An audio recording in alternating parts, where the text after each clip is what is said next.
Jesha. Radio just got excited. Let's go.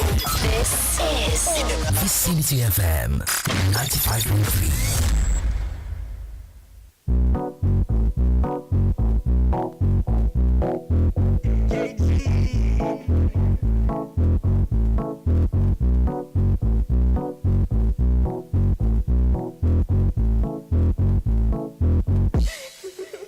Enjoy.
A beautiful Monday morning. It's the 5th of May. I welcome you this morning on Vicinity 95.3 FMI on the YouTube movie Kijile. It's a new week. Raise up for new opportunities and be ready to take over the world. Say, how do I? How am I going to take over the world? And the little way you can, go take over the space out there for you. You know, they say the sky is big enough for all of us to fly. Go out there and win. I'm Oluwafunke Israel, and I am your host on Newspaper Review this morning, where I will be bringing you top stories on our dailies and the details of these headlines. Do how to join the conversation on Facebook at Vicinity 95.3 FM and also on YouTube at Vicinity 95.3 FM. I'm sure we're here to have a good ride.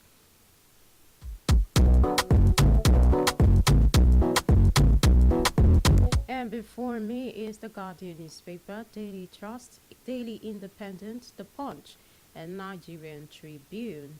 Now we'll kick it off on the front page of the Nigerian Tribune. $700 million CVFF indigenous ship owners in merger, crisis over 15% equity.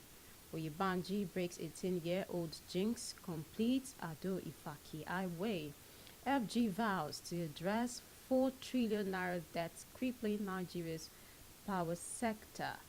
Poverty rate among Nigerians, rural dwellers hits 75%, World Bank.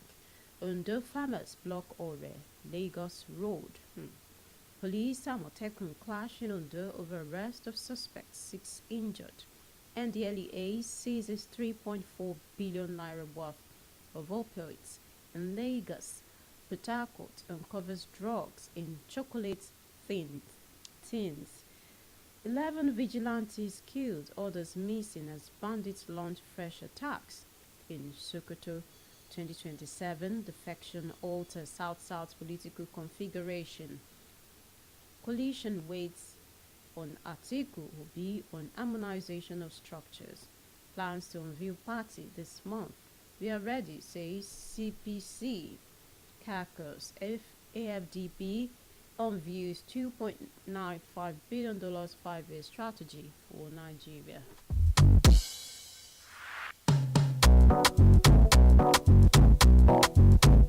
Now to Punch, Assembly crisis. Zamfara Benue governors challenge NAS summons. Rivers emergency rule. National Assembly counters PDP governor's suit. Demands 1 billion naira. NAS asks Supreme Court debt. Communal boundary clashes kill over 1,707 years. Oyo signs 3.5 billion naira contract for rural markets upgrade. Top stories on The Punch. And now to Daily Independent.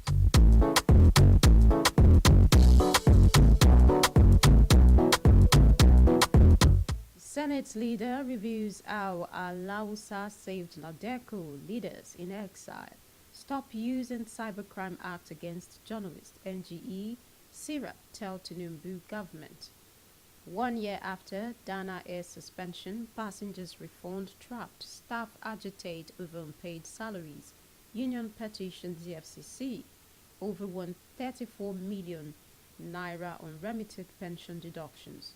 Ondo farmers short expressway over plan to grade cocoa plantations.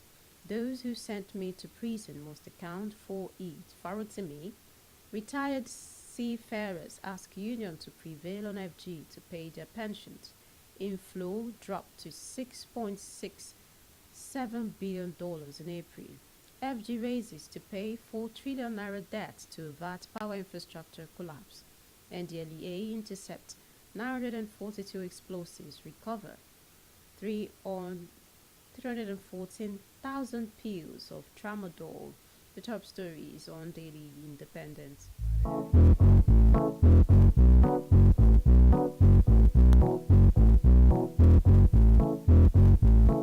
And now on the front page of Daily Trust newspaper, how Boko Haram attack Yobe military brigade, killed 4 soldiers.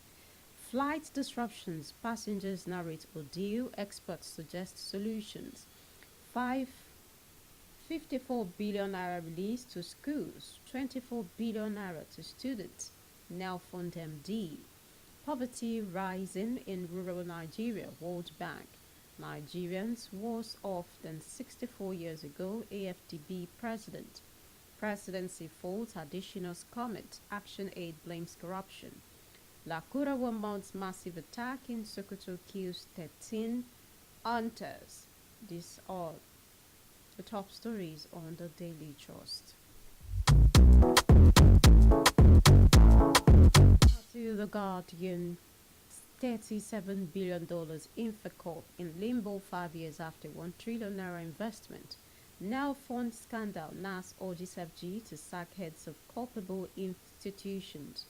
162% more customers migrated to Band A. Tinubu meets Jenkos over 4 trillion naira debts. Obi fault VDM's arrest, alleged NAS president's adoption. Fashola describes Nigeria's constitution most maligned document. Defections, Kano governor vows to follow Kwakwaso as Obi ally. Obase Doms LP. NCOS Uriwa disagree over poor feeding of inmates. Editors Syrup once against misuse of Cybercrime Act. These are the top stories on the Guardian newspaper. Now bring you details of these stories. Please stay tuned.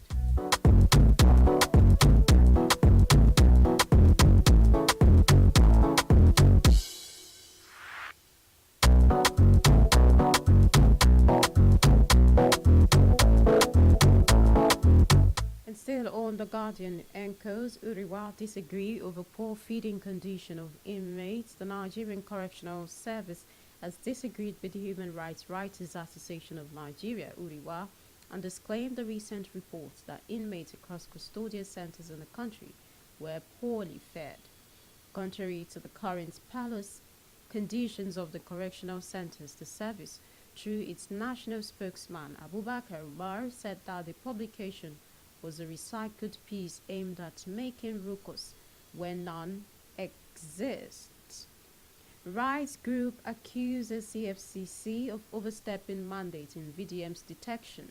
The Human Rights Writers Association of Nigeria, Uriwa, has condemned the arrest and detention of social media influencer and social justice activist Martins Vincent Ose, also known as Very Dark Man, by the Economic and Financial Crimes Commission, EFCC.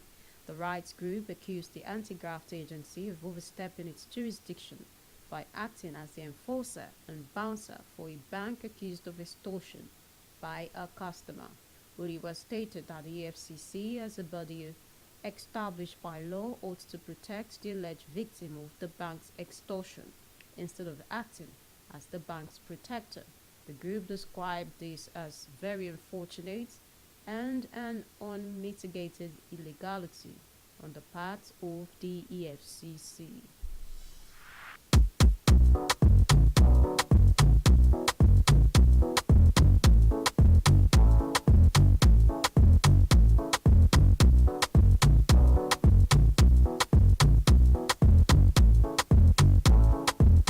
Still on The Guardian, $37 billion infra corp in limbo 5 years after 1 trillion naira investment. About 5 years after ex-president Muhammad Buhari approved the establishment of 15 trillion naira Infrastructure Corporation of Nigeria (Infracorp), the promoters of the public infrastructure behemoth appeared to have abandoned the project. Infracorp, a pet project of the former governor of the Central Bank of Nigeria, Godwin Emefiele, was promoted by the regulator African Finance Corporation and the Nigerian Sovereign Investment Authority. Story is on The Guardian. An Obidi faults VDM's arrest, alleged NAS president's adoption. The 2023 presidential candidate of the Labour Party, Peter Obi, on Sunday condemned the arrest of Martin Vincent Ose, popularly known as Very Dark Man, saying the action was carried out in a manner that left many Nigerians unsettled. In a statement, Obi said the manner of VDM's arrest was like an adoption, saying this is a disturbing method that not only creates fear but also risks being mimicked by criminal elements. He emphasized that if Nigerians begin to struggle to distinguish between legitimate arrest and unlawful adoptions, they will lose a vital layer of national security and accountability. And I'll move to the Daily Trust.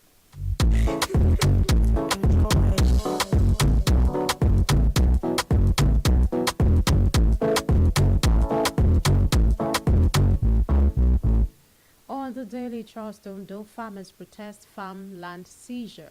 Hundreds of farmers in Ondo State on Sunday barricaded the Lagos-Owerri Expressway to protest the alleged forceful seizure of their farmlands at the Oluwa Forest Reserve in Odigbo local government area by a private company, Sao Agro-Allied Services Limited.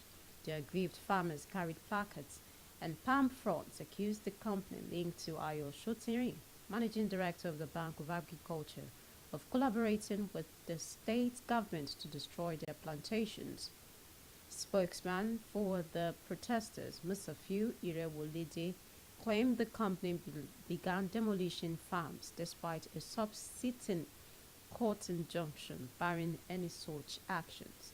Story is on the Daily Trust. If you are conversant with the happenings in Ore, there was a time also a massive land was just overtaken, and farmers had protest here and there, calling on the government to do something because it was their means of livelihood.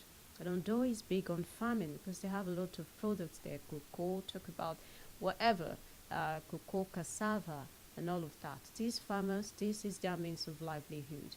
And there was a time, we thought the matter was settled because they had started raising concerns then, even before now. That was back in 2024, thereabouts.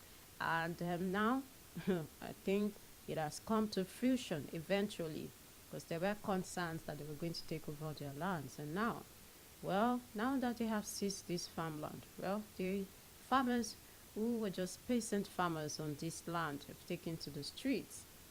I move to this story. Boko Haram attacked Yobe military brigade, killed 4 soldiers. Suspected Boko Haram terrorists on Saturday attacked the 27 Task Force Brigade, Buniyadi, Goodba, local government of Yobe State, killing at least 4 soldiers and destroying many operational equipment.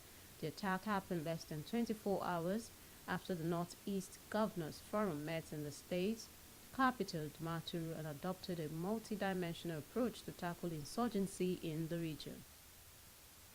And it would interest you to know, the president visited Katsina. He returned on a 2-day visit, not just to address this situation of insecurity. And we heard Lakurawa also carried out an attack in Sokoto now, Niger. And the thing is just spreading. What we're trying to, security agencies and the government, we're trying to find, a solution to curb this. We just see it, it's like it's escalating. The more we try to, put water to quench the fire just keep burning. And something should be done very fast. Let's not forget that the National Assembly has also summoned Governor of Benue and Zamfara over this same insecurity situation. Why are we not getting it right? It's a question we have to ask ourselves. Where are we not getting it right? Lakurawa, massive attack in Sokoto kills 13 hunters. It is poor. And on this story on Daily Trust, poverty rising in rural Nigeria. The World Bank has raised a fresh concern over the rise in poverty in Nigeria, saying that a staggering 75.5% of rural dwellers live below the poverty line. The World Bank stated this in its latest April 2025 Poverty and Equity Brief for Nigeria, which was obtained yesterday. It had earlier last month in its Africa's Pulse reports during the recently concluded spring meetings of the International Monetary Fund (IMF) and the World Bank in Washington, D.C. declared that more Nigerians will become poor for the next 5 years, citing Nigeria's structural economic weaknesses, dependence on oil revenues, and national fragility as key barriers to real meaningful poverty reduction. While our government, jumping and saying, we're trying to fix inflation and all of the economic hardship in the country and stabilizing the oil sector and all of that. We keep hearing reports like this and they break your heart because these are reports, from, international organizations on us. So why can't we, find a way? I don't know. We should write reports. We should present reports by us, reports about us by us. And I do not have problem with international organizations, presenting or making public this report. The concern is we should make reports about us by us so that we know where we're coming from. Because at the end of the day, they just keep putting the spotlight, that is making us not, feel so good about the reports they put out there. And now to Daily Independent.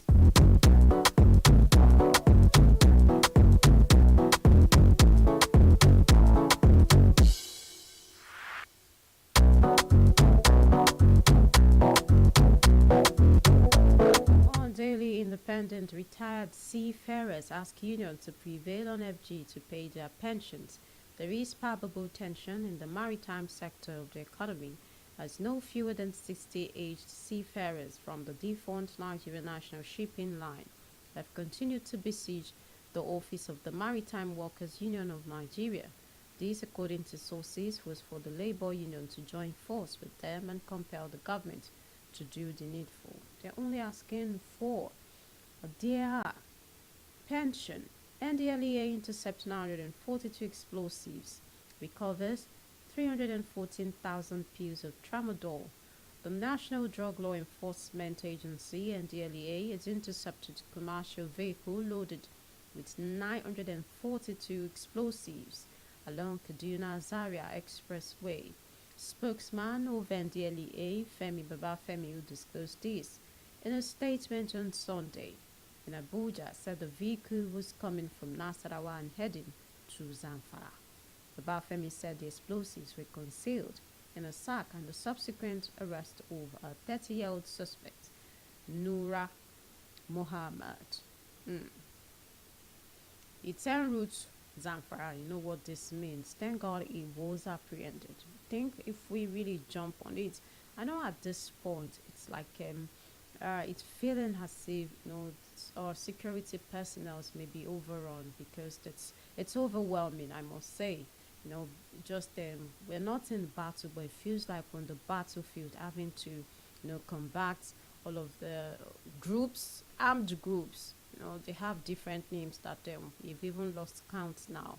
It's not because the groups are in numbers, but right now you can't even put your hand to, because you hear ISWAP, you hear Boko Haram, you hear Lakura, you hear Mahmuda, and then this is a new group, Mahmuda. You just keep hearing these names. Like all of these groups, armed groups in Nigeria alone, it's a lot, I must say. And somehow they get to, sometimes they even have infractions between this group and this group, and sometimes they just work together and all of that. And I must say, to our security personnel, they're doing a great job, but we want them to intensify efforts to see that these people, this issue, is laid to rest. On this story on Daily Independent, Boko Haram invades military base in Yobe, kills 4 soldiers. A suspected Boko Haram terrorist was said to have attacked 27 Task Force Brigade of the Nigerian Army in Burning Yadi, Guba, local government area of Yobe State on Saturday, killing at least 4 soldiers and destroying several operational equipments. Imagine, soldiers are not even going to them. They are now coming to their base. You know what it means to come to, a military base. And it's like I said earlier, we're trying to put water to quench the fire, and the thing is just them blowing out of proportion. The story is on the Daily Independent. And now I move to the Punch.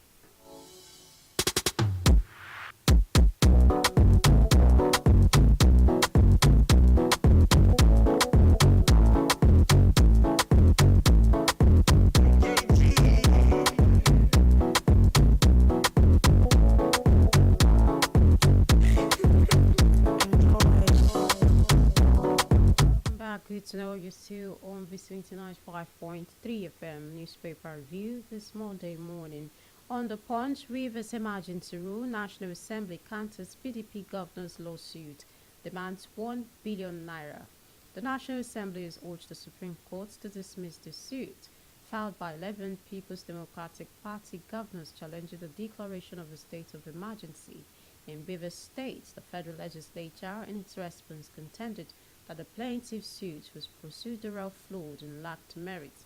The National Assembly said this in a plenary objection dated April 2022. It argued that the court lacks the jurisdiction to entertain the suit and should award 1 billion naira in cost against the plaintiff for filing what it termed a frivolous and speculative suit. Remember, PDP governors, decided to challenge the declaration of state of emergency. Now what? It's really, now the court has dismissed this, saying this is frivolous. Just let's dump it somewhere, and that's it. Now the National Assembly has countered PDP governor's lawsuits, demand 1 billion naira. Who is going to pay? On now fund under fire over loan to ex-students. Some graduates from public tertiary institutions have raised concerns over the delayed disbursement of student loans, revealing that funds were sent to the schools months after they had already graduated. They also continue to receive 20,000 naira monthly upkeep stipends, despite no longer being students. The affected individuals explained that while they had applied for the Nigerian Education Loan Fund before graduating, disbursements were delayed, forcing them to seek alternative means to pay their fees. To their surprise, the loans were eventually paid to the institutions long after they had settled the fees themselves and left school. So they got, a lot. This is direct. It's coming to your account. They're like, what's going on here? We already graduates. We don't need the loan anymore. And now, it's a loan you have to pay back. And why we have this? I think the system should be well checked so we don't have situations like this, because there are students on campus who need this money, and it's now ex-students getting it who are already graduates who do not need the money anymore. Not that they don't even need money, but they don't need this loan anymore. They are now outside there trying to fend for their lives. And now with the controversy surrounding, misappropriation of funds by the authorities, of NEL Fund and the schools that are trying to, there's an alleged claims that schools out there, VCs, removing from students' loan and then paying whatever they have to students while they sit on, what is left. And this, the education minister said it will be probed this week. Moving away from this story, and President Bola Tinubu to meet with GenCos over 4 trillion naira electricity debt. The president is expected to meet with leadership of Nigeria's power generating companies as part of an emergency effort to address the 4 trillion naira debt threatening to cripple the country's electricity supply chain. The move follows a high-level meeting on Tuesday between the Minister of Power, Adebayo Adelabu, and Chairman of GenCos in Abuja amid mounting fears of a possible collapse of the national grid due to liquidity constraints in the sector. According to a statement from the Power Ministry, the government pledged immediate action to reduce the 4 trillion naira debt owed to power generation companies, popularly known as GenCos.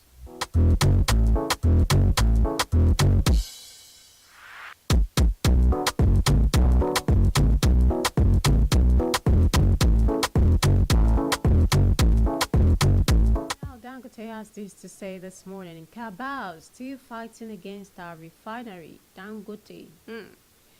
The president of Dangote Group, Alhaji Aliko Dangote, says he's still fighting for the survival of his $20 billion refinery, stressing that the fight is not yet finished. Dangote expressed optimism that he would win the fight for the refinery, stating his determination to fight on. According to Semafo, an international news medium, Africa's richest man spoke at an investor forum in Lagos on Friday. The report stated that Dangote pointed out that some individuals who for a very, very long time have made a lot of money from government-subsidized oil imports into Nigeria are the ones trying to sabotage the 650,000 naira barrels per day oil refinery situated in Lekki, Lagos. This is where Nigerians, a common Nigeria, an average Nigeria, we come to say this plan will not prosper, because this, in recent times, we've come to see how Dangote has continued, to make efforts to see that his refinery, offers Nigerians the best. We've seen him reduce premium auto spirit price. Look at what is bedeviling our national oil company. We hear worry is shut down because the $890 million spent on it, the place is not functioning anymore. National oil company, we don't know what they're doing there. Now we have, a private person who is into, refining our oil, and we've seen stability with Dangote's refinery. And is this not what we should, want to see other people jump on it? How do we get to encourage, investors in this country? How do we get to encourage local manufacturers and all people who want to give to this country, who have the means? And it's not easy to build a $20 billion refinery and you want it to fail. But there's some people out there who are benefiting from oil imports, who are praying it fails, who are hoping it fails, not praying, because that kind of prayer God cannot answer. Well, working so hard that it fails, but Dangote say he's going to fight the battle headlong. And I hope we Nigerians also get to, back him on this. We're not fighting, boxing or, taking on to violence, but we are saying that we should support, something like this where we see, people invest in this country. We know how, Dangote's refinery has helped expose some things and also help stabilize the country's oil sector, even in its little way. And we appreciate it. I want to see something like this. More people coming out to say, okay, we want to produce, we want to manufacture. We should be less dependent on importation. We should be exporter. And we know Dangote is also exporting his petroleum products, countries in Africa and even beyond. And this is what we want to see. We want to be exporter because it would help our economy to be an exporter than importing everything. Given the situation of our naira, it's weak, and sometimes when we say naira has gained, when you hear it, you just say to what end? And this should be encouraged. But unfortunately, people are discouraging people who are, individuals who are committed to seeing things stabilize in this country. How we get to contribute to development. And this is how, if we are trying to solve our own problems, not looking for people who try to solve it for us and we have to pay for it, because that's one way we are going to kill our own economy, and it's sad. And still on the Punch newspaper, Assembly crisis, Zamfara Benue governors challenge NAS summons. Governor of Zamfara and Benue State, Daud Lawal and Yasin Tale respectively, have raised concerns over the legality of the invitation issued to them by the House of Representative Committee on Public Relations. The governors, alongside the respective state houses of assembly, were summoned to appear before the committee over what the lawmakers describe as alleged constitutional violations and governance breakdown in both states. And I think this is beyond Benue and Zamfara. There's breakdown of order in everywhere. Breakdown of law and order almost in some states. Look at the attack on Niger, Sokoto, and them even going to military base, and 4 soldiers were killed. I think at this point we should look inwards deeply and know what to do about this situation. You can join the conversation this morning, 081-3237-1268, 081-3237-1268, or leave a comment on our Facebook page. We'll be glad to hear from you.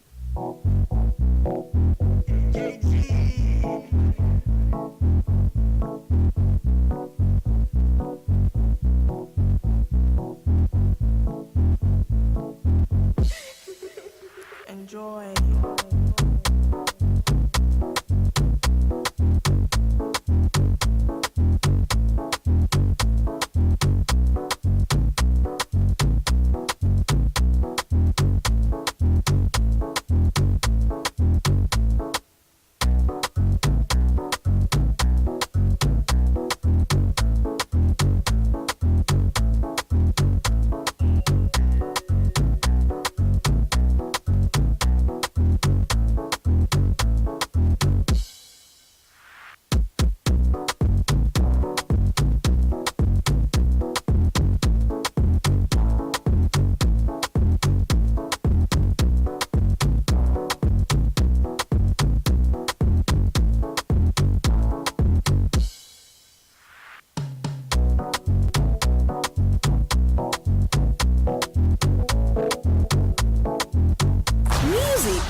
Lukaku! Entertainment, politics, all on your darling station, Vicinity 95.3 FM, Ikejile, Ijesha. Thank you for staying tuned on Newspaper Review, Vicinity 95.3 FM, Ikejile, Ijesha. This is where we get to say bye on the show. We appreciate you tuning in. To know, you can also join us on the morning show. Right now, our crew will be taking over. Please stay tuned. Sports, in towards Lukaku! Entertainment, politics, all on your darling station, Vicinity 95.3 FM, Ikejile, Ijesha. Music in the state of the living spring, right on the mountain top. A baby was born, ready to take the world by storm. Welcome to our Vicinity 95.3 FM, Ikejile, Ijesha. In the state of the living.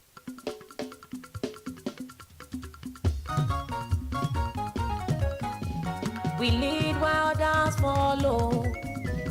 We lead while others follow. Vicinity FM 95.3. We lead while others follow. Àwa làgbà wọn.